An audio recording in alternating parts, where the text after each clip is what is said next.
이제 거룩하신 하나님 앞에 우리 마음과 정성을 다하여 예배 드리겠습니다. 사도신경으로 우리의 신앙을 고백하도록 하겠습니다.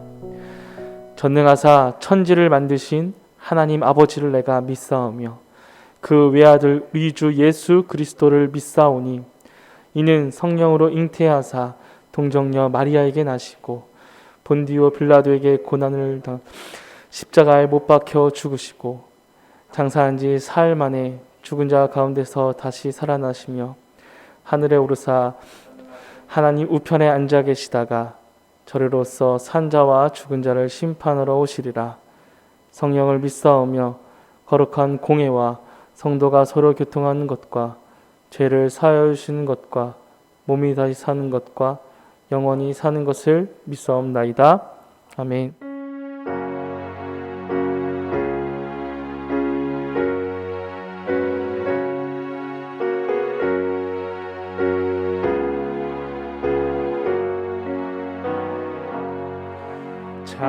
찬양 성부 성자 성령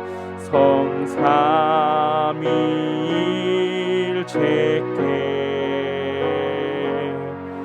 영원 무궁하기까지 영광을 돌리세. 영광을 돌리세.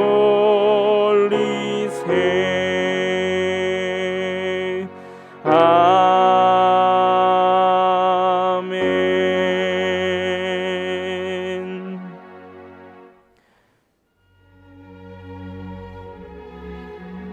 나의 안고 일어섬을 하시며 멀리서도 내 생각을 통촉하시는 아버지 하나님, 은혜를 감사합니다.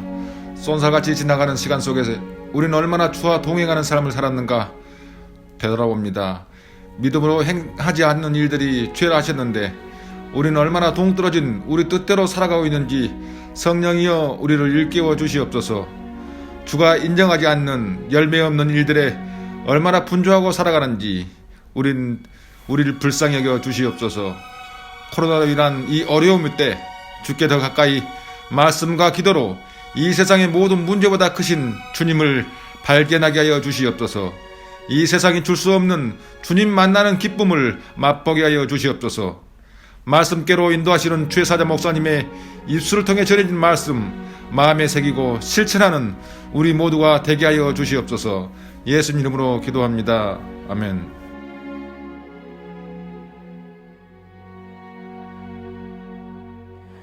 교회 소식 전하겠습니다. 코로나 확진자 수가 계속 증가하고 있는 상황입니다. 모두들 건강에 유의하여 주시고 나와 이웃을 위하여 방역수칙을 준수하여 주시길 바랍니다. 이번 주는 교회 일정상 예결산위원회를 구성해야 하는 날입니다. 그러나 코로나 상황으로 인해 예결산위원회를 구성하여 모일 수가 없게 되었습니다. 이에 지난 당회에서 작년 예산안과 동일하게 2021년도 예산 책정하기로 잠정 결론을 내렸습니다. 이에 다른 의견이나 좋은 방안이 있으신 분은 12월 12일 토요일까지 당회원들에게 의견을 주시길 바랍니다. 이 모든 의견을 취합하여 다음 주에 2021년도 예산안을 확정하여 발표하도록 하겠습니다. 이제 하나님의 말씀을 보도록 하겠습니다. 로마서 1장 1절에서 7절 말씀, 신약 성경 239면에 있습니다. 예수 그리스도의 종 바울은 사도로 부르심을 받아 하나님의 복음을 위하여 택정함을 입었으니 이 복음은 하나님이 선지자들을 통하여 그의 아들에 관하여 성경에 미리 약속하신 것이라. 그의 아들에 관하여 말하면 육신으로는 다윗의 혈통에서 나셨고 성결의 영으로는 죽은 자들 가운데서 부활하사 능력으로 하나님의 아들로 선포되셨으니 곧 우리 주 예수 그리스도시니라. 그로 말미암아 우리가 은혜와 사도의 직분을 받아 그의 이름을 위하여 모든 이방인 중에서 믿어 순종하게 하나니 너희도 그들 중에서 예수 그리스도의 것으로 부르심을 받은 자니라. 로마에서 하나님의 사랑하심을 받고 성도로 부르심을 받은 모든 자에게 하나님 우리 아버지와 주 예수 그리스도로부터 은혜와 평강이 있기를 원하노라. 아멘. 기도하겠습니다. 말씀대로 이루시는 하나님, 코로나로 인하여서 흩어져서 예배 드립니다. 그럼에도 그 어느 곳에서 예배 드리든지 오직 하나님 앞에 엎드려 온 마음과 정성을 다해 예배 드리게 하여 주옵소서. 오직 주님의 말씀에만 귀 기울이게 하여 주옵소서. 예수 그리스도의 이름으로 기도합니다. 아멘. 지난주까지 민수기와 신명기 묵상을 마치고 이제 로마서 묵상을 시작하고 있습니다. 로마서는 기독교 역사 2000년 동안 수많은 사람들의 인생을 바꾸어 놓은 놀라운 말씀입니다. 4세기 말 마니교의 심취에 있다가 방황하고 있던 아우구스티누스가 이웃집 아이들이 놀면서 부르는 그 노랫말, 그 책을 집어 들어 읽으라는 그 말을 듣고 그때 마침 집어서 들어서 읽었던 말씀이 바로 로마서 말씀이었습니다. 로마서 13장 13절 말씀, 낮에와 같이 단정히 행하고 방탕하거나 술 취하지 말며 음란하거나 호색하지 말며 다투거나 시기하지 말고. 이 말씀을 읽고 아우구스티누스는 그날로 그의 인생이 바뀌었습니다. 그는 훗날 참회록, 신의 도성과 같은 책들을 저술하며 초기 기독교 역사에 등불과 같은 신학자가 되어서 오늘날까지도 많은 영향을 끼치고 있습니다. 솔라 피데, 솔라 그라티아, 솔라 스크립투라 1517년 오직 믿음으로, 오직 은혜로, 오직 말씀으로라는 구호로 타락해버린 가톨릭으로부터 개혁을 이끌어내었던 마틴 루터 역시 이 위대한 업적을 이룰 수 있는 데에는 로마서 1장 17절 복음에는 하나님의 의가 나타나서 믿음으로 믿음에 이르게 하나니 기록된 바 오직 의인은 믿음으로 말미암아 살리람과 같으니라. 이 말씀으로 참된 복음이 무엇인지 성경 속에서 그 진리의 빛을 발견했기 때문이었습니다. 16세기 중엽 장로교의 출발점이 되었던 존 칼빈 역시도 스위스 제네바에서 그의 목회의 전환점을 이루었던 것도 그의 로마서 주석을 편찬하면서부터였습니다. 기독교 역사의 수많은 거장들 곁에는 언제나 로마서가 있었습니다. 로마서가 얼마나 중요한 말씀인지 좀 감이 오시지요? 이 시간 본문으로 바로 들어가기 전에 로마서가 쓰이던 당시의 상황에 대해서 전반적으로 살펴볼까 합니다. 로마서는 일단 편지입니다.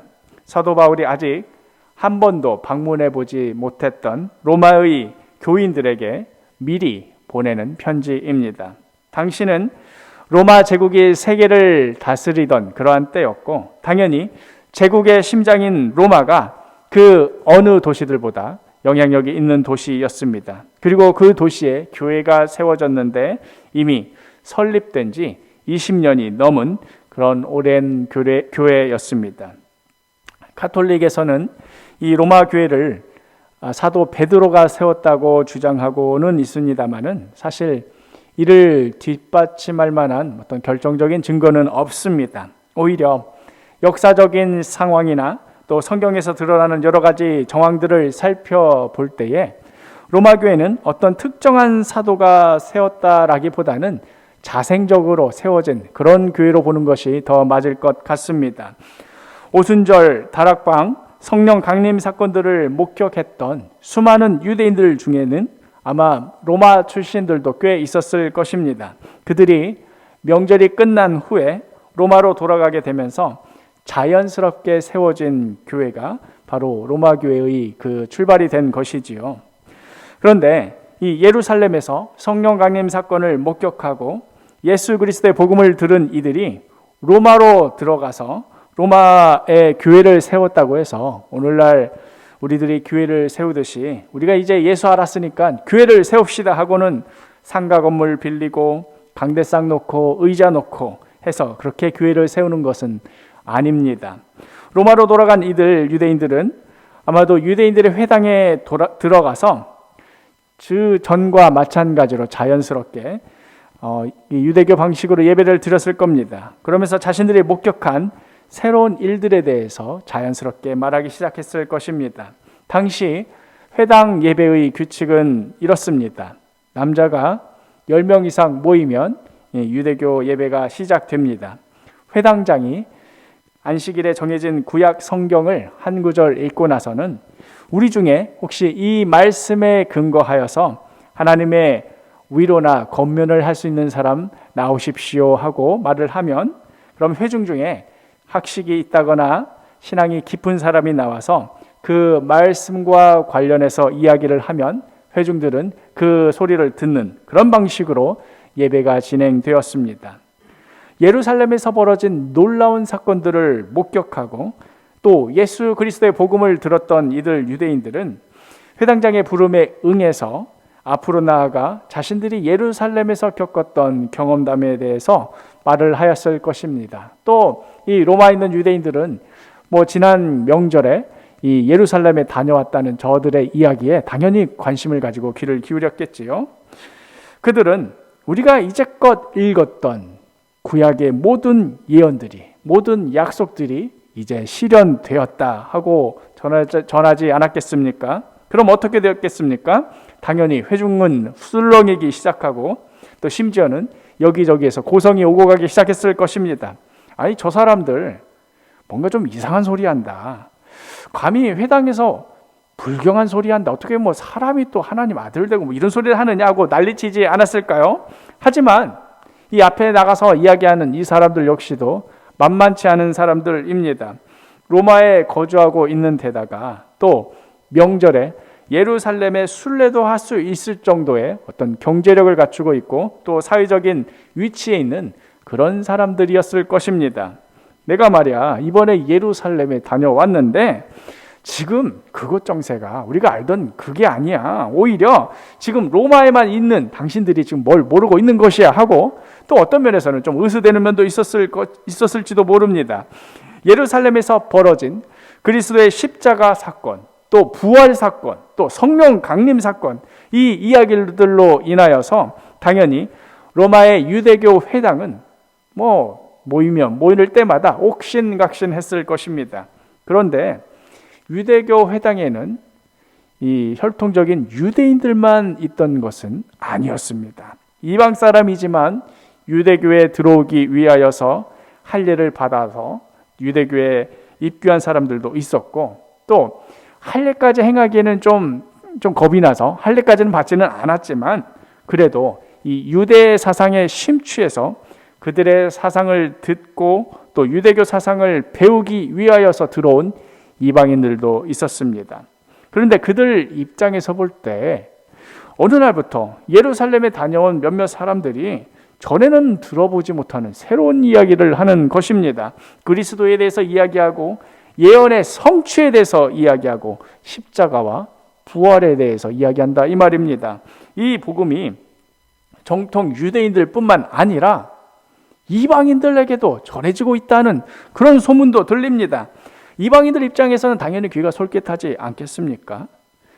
이에 반해서 정통 유대교인들은 이 말이 자다가도 벌떡 일어날 정도로 정말 끔찍한 이야기 아니겠습니까? 그래서 이 유대교 회당 내에서는 일종의 유대파 혹은 이방인파 해서 입장이 첨예하게 갈리기 시작했습니다. 둘은 만나기만 하면 싸워댔습니다.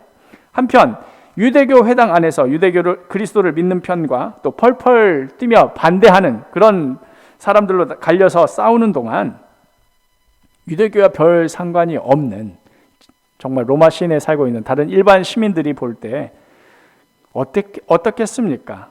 유대인들이 똑똑하고 일 잘하는 건 알겠는데 어느 때부턴가 얘네들은 모였다 하면 시끄럽고 싸우고 고성이 오고 가고 정말 동네에 살 수 없을 정도로 이렇게 난리를 피우는가 그런 생각이 들지 않았겠습니까? 그리스도다 아니다 하면서 이 사람들이 모였다 하면 싸우는데 로마 사람들 입장에서 보면 다 그놈이 그놈처럼 보이는 것 아니겠습니까? 이들의 다툼이 이 유대교다 혹은 이방인교다하고 싸우는 이 유대교 회당 내에서의 다툼이 얼마나 극렬했는지 급기야 글라우디오 로마 황제가 모든 유대인들을 로마 시내에서 다 쫓아냅니다. 너희들 그렇게 시끄럽게 맨날 싸울 거면 다 나가버려라 하는 것이지요. 당시 그 사료가 남아 있는데요. 당시 사료에는 이렇게 되어 있습니다. 크레스투스의 선동으로 인해, 여기서 이 크레스투스, 크리스투스를 그냥 귀에 들리는 대로 적은 것이겠지요. 크레스투스의 선동으로 인해 끊임없이 폭동을 일으켰기 때문에 로마에서 추방하였다. 이 일로 로마 시내에 있는 모든 유대인들은 다 추방을 당했고, 또 그 추방당한 사람들 중에는 브리스길라와 아굴라도 있었습니다. 이 둘은 나중에 고린도에서 사도 바울과 만나 함께 천막 만드는 일을 하며 복음 전파하는 일을 도왔지요. 여하튼 하루아침에 이 로마 시내의 유대인 지구에서 유대인들이 다 쫓겨나게 되었고 유대인 회당은 텅텅 비게 되었습니다. 자, 이제 로마에는 누구만 남아있게 되겠습니까? 바로 그리스도를 믿는 이방인들만 남게 되었습니다. 그들은 뭐 유대교 신자였다 하더라도 어쨌든 유대인은 아니니까 쫓겨날 이유가 없는 것이지요. 비록 유대인들은 예수를 믿든 안 믿든 그냥 유대인이기만 하면, 혈통적으로 유대인이기만 하면 다 쫓겨났지만 유대인이 아닌 이방인들은 여전히 로마에 남아서 예수를 믿고 또 예배를 드렸다 이 말입니다. 그러다가 시간이 어느 정도 지나서 쫓겨났던 유대인들도 뭐 슬금슬금 다시 로마로 돌아오기 시작했겠지요. 그리고 나서 다시 예전처럼 이제 회당에 모여서 예배를 드리려고 합니다. 그런데 그러려고 보니까 지금 상황이 어떻게 되어 있습니까? 자기네들이 로마를 비운 사이에 이방인들이 자기네들끼리 모여가지고 예수 믿고 예배 드리는 그런 공동체를 잘 꾸려온 겁니다. 옛날에는 유대인 회당에 모이면 당연하게도 유대인들이 대다수이고 이제 뭐 소수의 이방인들이 좀 껴서 이렇게 드리는 그런 형태였는데, 이제는 이방인들이 대다수고 오히려 자기네들이 소수가 되어서 거기에 끼어서 예배드리는 그런 상황이 된 것입니다. 전에는 이 주로 유대인들끼리 예수를 믿어야 되느냐 마느냐 이런 걸로 싸웠다라면, 이제는 거기에다 하나를 더해서 예수를 믿는 사람들 안에서조차도 유대인 방식이냐 아니면 이방인 방식이냐 하는 그런 것들로 싸우는 그런 양상이 되고 말았습니다. 지금 사도 바울이 로마에 편지를 쓰고 있는 이 상황이 바로 이런 상황이었습니다. 같은 예수를 믿지만 유대교 방식을 믿느냐, 즉 할례를 받고 율법을 다 지키면서 예수를 믿느냐, 아니면 그냥 예수만 믿기만 하면 되느냐 하는 이런 문제로 교회가 매일매일 싸우고 시끄러운 상황이 바로 이 로마서가 쓰여지던 당시의 상황입니다. 바로 이러한 교회에 사도 바울이 편지를 쓰면서 자기 자신을 소개하고 있는 것입니다. 뭐라고 소개하고 있느냐? 로마서 1장 1절, 예수 그리스도의 종 바울은 사도로 부르심을 받아 하나님의 복음을 위하여 택정함을 입었으니. 이 편지를 쓰던 당시 사도 바울은 아직 로마에 가본 적이 없었습니다. 로마에 있는 여러 성도들과 또 교회의 상황들을 지인들을 통하여서 알고는 있었지만 사실 로마와 이 사도 바울과는 직접적인 관계는 없었습니다. 그래서 바울이 이 로마 교회에 등장하기에는 조금은 조심스러운 그런 상황이었습니다. 일단 뭐 가장 큰 이유는 로마 교회가 사도 바울이 세운 교회가 아니라는 점입니다. 제가 오늘 예배 준비하고 또 설교 준비하는데 많은 시간을 들이고 애를 썼는데, 그런데 갑자기 잘 알지도 못하는 어떤 목사님한테 저한테 편지가 한 장 딸랑 와서는, 이 목사 목회는 그렇게 하는 게 아니고 이렇게 하고 저렇게 해야 되고, 설교도 그건 아니지 이렇게 해야지 하고, 그런 편지가 저한테 왔다고 해봅시다. 이거 뭐 당신이 누군데 우리 사도교회 감나라 배나라 하는가 하는 생각이 들지 않겠습니까?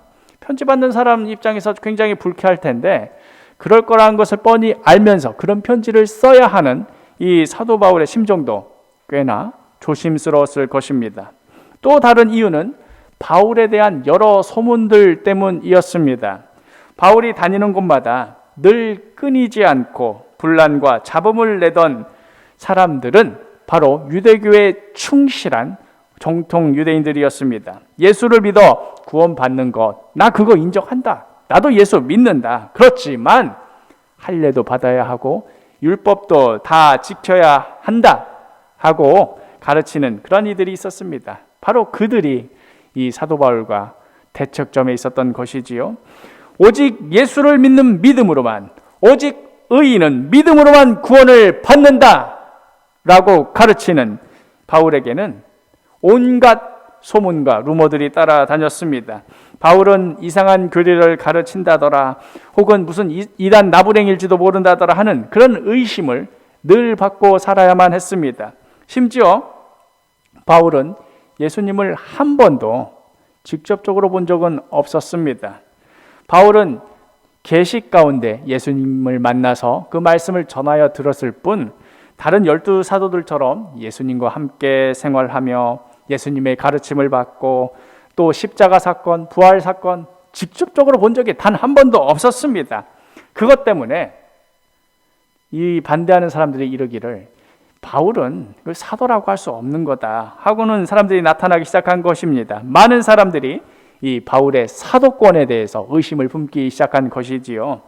오늘날이야 뭐 바울 하면 바로 앞에 그냥 사도 붙이지요. 사도 바울 하면 훌륭한 사도, 뭐 신약 성경의 상당 부분을 저술하신 분, 이신칭의의 구원의 도를 분명하게 하신 분, 뭐 이렇게 우리들이 우러러 봅니다마는 그거야 모든 역사가 다 지나간 후에 그 후에 나타난 평가일 뿐인 것이고, 당시로서는 바울은 그 어딜 가든지 간에 그런 소문이 들었겠지만 사실 난 그런 사람이 아니고 저는 이러이러한 말을 하는 사람입니다 하고 늘 자기 자신에 대해서 설명해야 했고 변명해야만 했습니다. 이런 바울이 지금 전 세계에 내노라 하는 사람들이 많이 살고 있고 또 역사도 오래되었고 큰 소리 꽤나 치는 이 로마 교회에 편지를 쓰는 것입니다. 뭐 사실 굳이 쓰고 싶었을까요? 뭐 이거 쓰는 것 자체가 참 구차해 보이는데 그럴 정도로 나는 이런 사람인데 사실 좀 제 얘기 좀 들어주십시오 하고 그렇게 글을 쓰고 싶었을까요? 오늘 읽은 본문은 바로 이런 이 바울의 고민의 흔적이 나타나 있는 그런 본문입니다.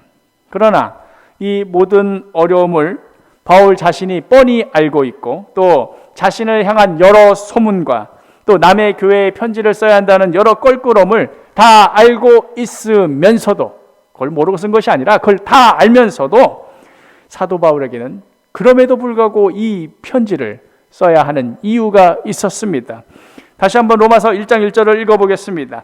예수 그리스도의 종 바울은 사도로 부르심을 받아 하나님의 복음을 위하여 택정함을 입었으니. 왜 사도 바울이 그 모든 어려움과 불편함에도 불구하고 이 로마서를 써야만 했는가? 먼저는 바울은 예수 그리스도의 종이었기 때문입니다. 예수 그리스도의 종. 그러므로 바울은 누구의 종입니까? 예수 그리스도. 그런데 그 주인께서 무엇을 위하여 바울을 부르셨습니까? 복음을 위하여 부르셨습니다. 그렇기에 바울은 지금 로마에 편지를 쓰는 것이 모양새가 이상할 수도 있고 괜한 오해도 살 수 있음에도 불구하고 그 모든 것들을 감수하면서도 이 복음을 전하기 위해 자신에게 무슨 소리가 들려도 무슨 어려운 일을 겪는다 하더라도 기꺼이 이 길을 걸었던 것입니다. 사도 바울은 바로 이어서 이 복음이 무엇인지 기록합니다. 로마서 1장 2절, 이 복음은 하면서 4절까지 계속해서 이 복음이 무엇인지 간략하게 설명합니다. 2절만 읽겠습니다. 이 복음은 하나님이 선지자들을 통하여 그의 아들에 관하여 성경에 미리 약속하신 것이라. 복음은 곧 구약 성경에 예언되었던 그토록 기다리던 메시아, 그가 바로 누구냐? 예수 그리스도시다 하는 것입니다. 그분이 하나님의 아들이다 하는 것입니다. 한마디로 오직 예수, 이것이 바로 바울이 전하려 했던 복음의 핵심입니다. 이어지는 5절 말씀, 그로 말미암아 우리가 은혜와 사도의 직분을 받아 그의 이름을 위하여 모든 이방인 중에서 믿어 순종하게 하나니. 말이 좀 어렵지요. 여기서 이 은혜와 사도의 직분을 받아라는 표현은 사도 직분을 받은 그 은혜 때문에 라는 그런 의미입니다. 그렇게 다시 번역해서 읽어보면 우리가 예수 그리스도로 말미암아 사도 직분을 받은 그 은혜 때문에 그의 이름을 위하여 모든 이방인 중에서 믿어 순종하게 한다 하는 그런 말이 됩니다. 부르심을 받은 자들은 주님께 받은 그 은혜 때문에 그 은혜가 감사해서 이 예수께 순종케 하는 그러한 자들이다 하는 고백입니다. 예수 그리스도 복음에 인생 전부를 걸고 그 복음을 위해 모든 것을 다 바친 그러한 사람들이다 하는 말씀입니다. 보통 우리가 여기까지는 충분히 동의합니다. 당연히 그리스도의 종이면 그렇게 살아야지. 그러니까 우리가 사도 바울 하는 것 아니겠습니까? 하고 말합니다. 마치 사도 바울은 사도 바울이고 또 나는 나고 이게 따로따로 나누어서 생각하는 것이지요. 또 사도 바울까지 가지 않더라도 주님께 부르심을 받은 사람들은 목사님이나 전도사님, 선교사, 신학교수 이런 분들이 바로 부르심을 받은 사람이다 이렇게 여기실지 혹시 모르겠습니다. 그런 분들은 소위 주님의 종, 또 좀 오버하는 데는 주님의 종님들 이렇게까지 붙이고 살지 않습니까? 그러나 바울이 자기 자신을 소개하는 글을 쓰고 난 다음에 그리고 나서 이어지는 이 말씀을 한번 살펴봅시다. 6절 말씀. 너희도 그들 중에서 예수 그리스도의 것으로 부르심을 받은 자니라. 너희도 그들 중에서 너희도 그 많은 사람들 중에서 그리스도의 것으로 부르심을 받았다. 지금 사도 바울이 이 로마서를 쓸 때 로마 교회에 있는 교역자들에게 편지하는 것입니까? 아니면 로마서에 있는 무슨 재직 회원들에게만 쓰는 겁니까? 로마 교회에 있는 장로님들, 권사님들만 쓰는 것입니까? 아닙니다. 로마에 있는 예수를 믿는 모든 성도들을 향하여 쓰고 있습니다. 그런데 그들을 향해서 바울이 뭐라고 말하고 있습니까? 너희도 그들 중에서 예수 그리스도의 것으로 부르심을 받았다. 지금 각자의 자리에 있기 때문에 조금 민망할 수도 있겠지만 우리 한번 손가락을 펴서 자기 자신을 가리키며 큰 소리로 따라해 보시기를 바랍니다. 나도 예수 그리스도의 것으로 부르심을 받았다. 나도 예수 그리스도의 것이다. 나도 예수 그리스도의 것이다. 이 고백이 빠지면 아무것도 아닙니다. 이 로마서가 훌륭한 책이라는 것 다들 알지요. 그러나 이 고백이 빠지면 그냥 다른 사람들이 그렇게 살았더라는 이야기에 불과하게 됩니다. 이 로마서는 그저 옛날 사람들에게만 해당하는 말씀 아닙니다. 이 말씀은 바로 오늘날 우리를 향한 말씀입니다. 지금 이 순간 우리 사도교회 성도들을 향한 한 사람 한 사람에게 부어주시는 그런 말씀입니다. 말씀을 마무리하겠습니다. 바울은 예수님을 믿은 모든 성도들을 향해 예수 그리스도의 것이라 불렀습니다. 즉 예수 그리스도를 주인으로 모시고 섬기는 예수 그리스도의 종이라고 말하는 것입니다. 우리가 소위 주님의 종이라고 말할 때에 목사님, 전도사님 그렇게 구분짓는 것이 아니라 우리 모두가 다 주의 종입니다. 예수님을 믿는 모든 사람이 다 주님의 종입니다. 주님의 종은 오직 예수 그리스도만을 주인으로 모시고 사는 그러한 자들입니다. 다른 것이 나의 주인이라면 더 이상 예수 그리스도를 주인으로 모시는 것이 아니게 됩니다. 저는 예수님이 참 좋습니다. 저는 예수님께 참 감사합니다. 그런데 다른 세상 것들도 참 좋아합니다. 중요합니다. 세상 사람들이 그게 좋다고 하면 나도 좋고 세상 사람들이 그게 싫다고 하면 저도 싫습니다. 세상 사람들이 그거 없다고 해서 걱정되면 저도 그거 없어서 걱정합니다 하고 사는 그런 그리스도인들이 얼마나 많습니까? 예수 그리스도를 주인으로 모시고 산다고는 하지만 이들이 실제적으로 모시고 있는 주인은 누구입니까? 아파트가 실제로 주인 아닙니까? 자녀의 교육 문제가 실질적인 주인 아닙니까? 누가 진짜 우리 주인입니까? 예수 그리스도입니까? 아니면 세상입니까? 우리 한번 자신의 마음속 깊이 살펴보시기를 바랍니다. 우리의 진짜 주인이 누구인지 살펴보시기를 바랍니다. 내 안에 오직 예수 그리스도만이 나의 주인이 되시는지, 아니면 눈을 감고 기도도 하고 찬양도 하지만 내 마음은 온통 다른 것이 나의 주인이 되어 나의 마음을 빼앗기고 있지는 않은지 다시 한번 살펴보시기를 바랍니다. 그리고 우리 다시 한번 우리가 마음을 다해 고백하기를 원합니다. 나도 예수 그리스도의 것으로 부르심을 받았다. 나는 예수 그리스도의 것이다. 나의 주님은 예수 그리스도이시다. 그러므로 나는 예수 그리스도의 종이다. 이 고백이 우리의 진심 어린 고백이 되기를 바라고, 또한 우리 삶의 진짜 모습이 되기를 간절히 축복합니다. 기도하겠습니다. 말씀대로 이루시는 주님, 누가 진짜 나의 주인입니까? 입술로는 늘 주님 주님 하지만 그저 오랜 신앙생활 끝에 입에 붙어버린 습관일 뿐, 정작 우리 삶의 주인은 따로 있는 것 아닙니까? 집 문제 때문에 불안하고 집의 노예로 살아가고 자녀 문제 때문에 불안하여서 자녀 문제의 종으로 살아가는 것 아닌지요? 세상 여러 문제들로 인하여서 그것에 끌려다니며 그것 때문에 한숨 쉬고 걱정 염려하며 사는 세상의 종으로 살아가는 우리가 혹시 아닌지요? 주여, 이 시간 다시금 결단합니다. 우리는 예수 그리스도의 종입니다. 나는 예수 그리스도의 종입니다. 주님이라고 고백하오니 이 고백 그대로 주인을 주인 되게 하는 삶을 살게 하여 주옵소서.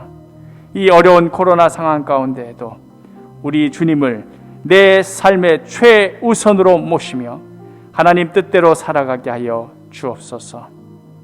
또한 이 어려운 중에도 주님께 드린 귀한 예물 주여 받아주시고 그 작은 손길들 위에 축복의 축복으로 더하여 주옵소서. 코로나 상황이 나날이 악화되고 있습니다. 주님, 간절히 기도하오니 어린 생명들로부터 모든 장년에 이르기까지 주여 보호하여 지켜 주옵소서. 주님만 의지하며 바라봅니다. 이 모든 말씀 예수 그리스도의 이름으로 기도합니다. 아멘. 이제 자리에서 일어나시겠습니다. 지금은 예수 그리스도의 무한하신 은혜와 하나님 아버지의 지극하신 사랑과 성령님의 교통 간구하심이 이 시간 성삼위 하나님 앞에 겸손히 엎드려 이 어려운 상황 한복판에서 눈물 나고 괴로운 일 많음에도 불구하고 우리의 입술의 고백 그대로 나는 예수 그리스도의 것, 나는 예수 그리스도의 종으로 살겠노라고 고백하며 결단하는 사랑하는 주의 성도들 위해, 주의 몸된 사도교회 위에, 귀한 우리의 어린 생명들 위에 이제로부터 영원히 함께 있을지어다. 아멘.